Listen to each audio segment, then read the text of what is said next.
There's been a lot of discussion lately about art and value and authenticity and monetization and all that, and I'd like to step away from that for a bit, drag the conversation toward a few different questions. You may find they're still somewhat related. Today, I'm going to talk about an art movement you may or may not know and how it was used as an object, as a collection of objects, to reinforce a political worldview, to forcibly narrow the range of American artistic experiences. The Washington Color School was a loose movement, so loose the word movement may be incorrect, of artists working contemporary of one another and exhibited together in their large 1965 debut. Some were native to Washington, D.C., but not many of them stayed in the city for the remainder of their career. So it's not exactly Washington, nor is it school. But it is color. The conceptual link between their collective works was found in three things: the use of shape rather than form, consistency in process, and color. Artists of the Washington Color School distinguished themselves from the rest of the color field painters with the use of a specific technique. The short version is that rather than painting in the usual sense, they would stain a canvas with colors, avoiding brushstrokes, which helped with achieving the aforementioned consistency of process. It gives the work a very clean feel. Personally, I would describe the movement, in so much as it is one, as abstraction given order. But while the works are more organized and less anarchic than, say, Malevich or Kandinsky, they're still very obtuse. In the broad pantheon of abstract artists, they slot closer to figures like Mondrian, who had his own art manifesto. A timeline and description of the specific artists and their works can be found in a link I'll put in the description. Pause and check it if you want a sense of what these people were doing and when. Oh, but I will note, the link has a section for Mary Pinchot Meyer that remarks her life was brief and her husband was in the CIA and there was a possible JFK affair, but they neglected to mention her death was quite likely an assassination, let alone violent. The rest of this is beyond the scope of a blurb, but the murder got pinned on a black man with a painfully obvious lack of evidence. Anyway, this is the story of a totally different and fully substantiated connection to the CIA. The organization owns many paintings by the Washington Color School. Is this a government secret? Realistically, no.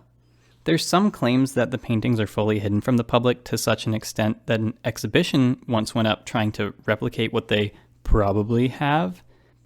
But journalist Carrie Dunn, working for a publication called Hyperallergic, seems to have had little trouble going in to see and photograph the gallery beyond the usual CIA security. The CIA's stance is adjacent to, well, nobody ever asked before, but there have been FOIA requests, so the truth is somewhere in the middle, as is often the case with the intelligence community. The death of Mary Pinchot Meyer is a bigger conspiracy thread to follow if you want that. This, the gallery, is an open secret of sorts, which is really what the intelligence community specializes in. The kind of thing where you go and ask, and they go, sure, there's no secrets here, and then they make it a bureaucratic hell to get the truth. The intelligence community has a history of pouring money into art in post-war America.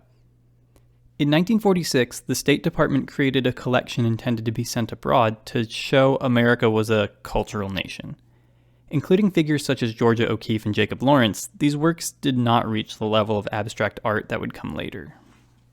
Despite that, there were some very loud voices in the conservative art community upset over who made the cut into the 79 painting exhibition and what it presented to the world as American.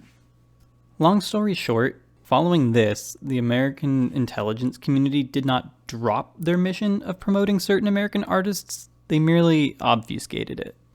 Here's a timeline of events that center around the Washington Color School.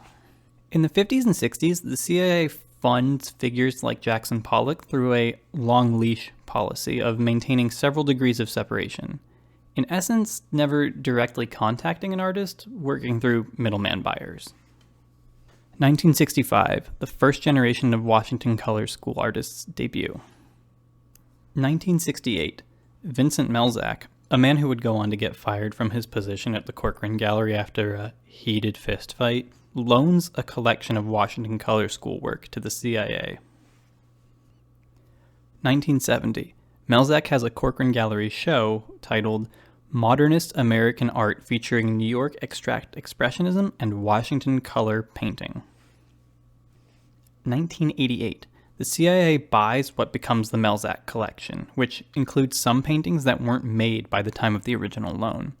Many of the artists involved have died by now, or are not made aware of the sale enough to protest. The CIA used proxies to buy and endorse art they saw as having an American character, while also being challenging in an appropriate range of avant-garde.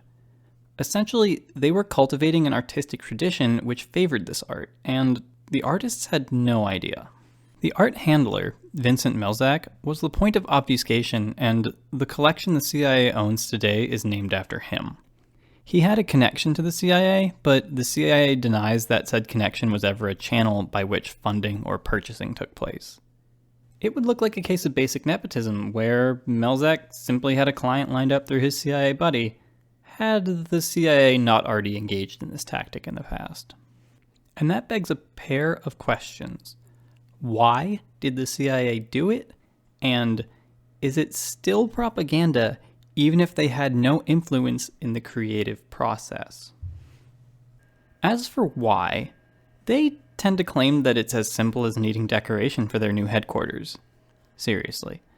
Other times, there's stuff like this, which is too funny. We'll come back to why momentarily, because the questions intertwine and it's easier this way. So, here's the thing. The CIA didn't tell anyone what to paint.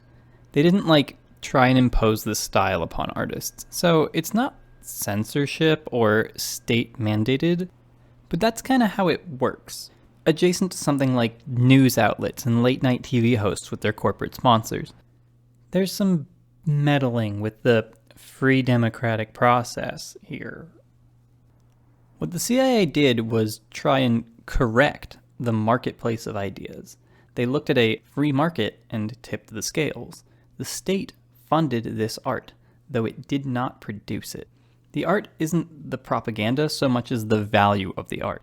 If we can take the assignment of value to be an intended action, a readable gesture, that's the propaganda. They not only allowed a greater production of said art, they fueled its value to get people talking about it instead of art with more readable political tones. The ultimate goal was to create an avant-garde left wing in America that was benign, liberal, and anti-communist, or at least unsympathetic to further left politics. When we think of propaganda, it's probably common to conjure images like wartime posters, or falsehoods like the bizarre claim that Kim Jong-il had a perfect golf record or whatever. Propaganda is, on paper, a neutral word describing the dissemination of information by a state entity.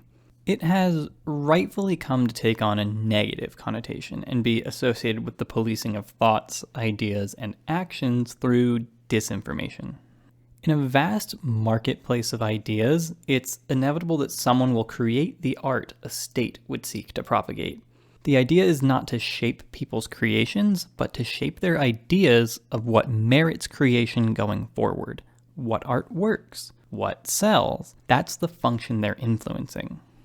Maybe the cliche of monkeys with typewriters doesn't quite map on here, but if you did have access to that pool of resources, infinite monkeys typing, and you wanted to make some claim that the system will always reach your ideal conclusion, make your perfect monkey story, you wouldn't try and forcibly direct them. You'd just pick the good results and keep those.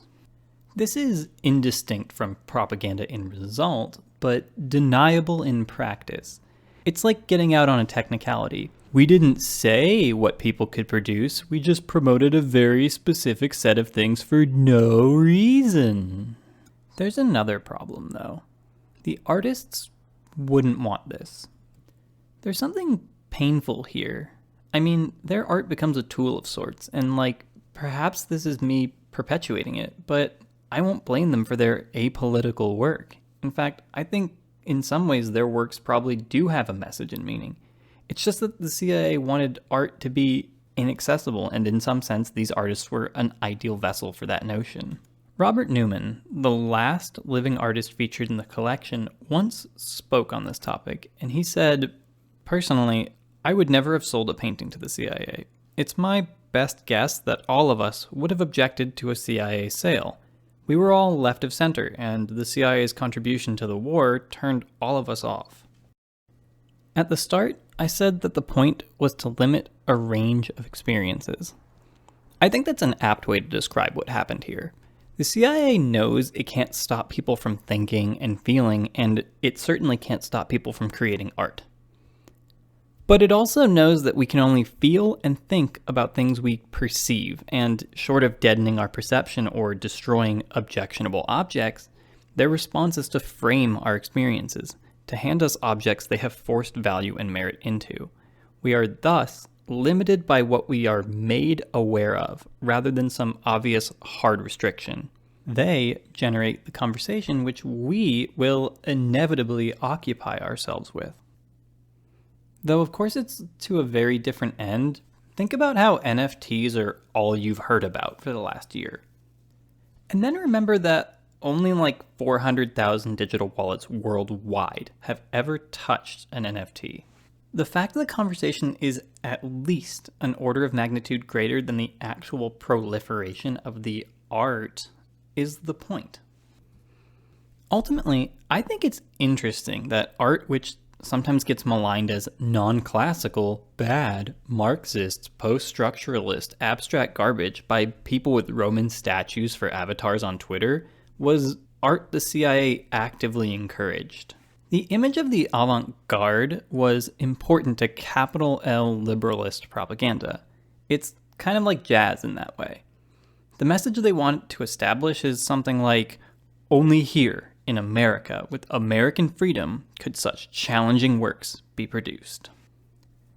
There's something haunting and, indeed, broadly applicable, I would wager, in the ability of power structures to twist meaning or change conversations rather than stifle them.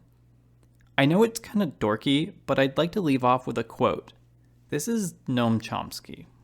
"The smart way to keep people passive and obedient is to strictly limit the spectrum of acceptable opinion, but allow very lively debate within that spectrum, even encouraging the more critical and dissident views. That gives people the sense that there's free thinking going on, while all the time the presuppositions of the system are being reinforced by the limits put on the range of the debate."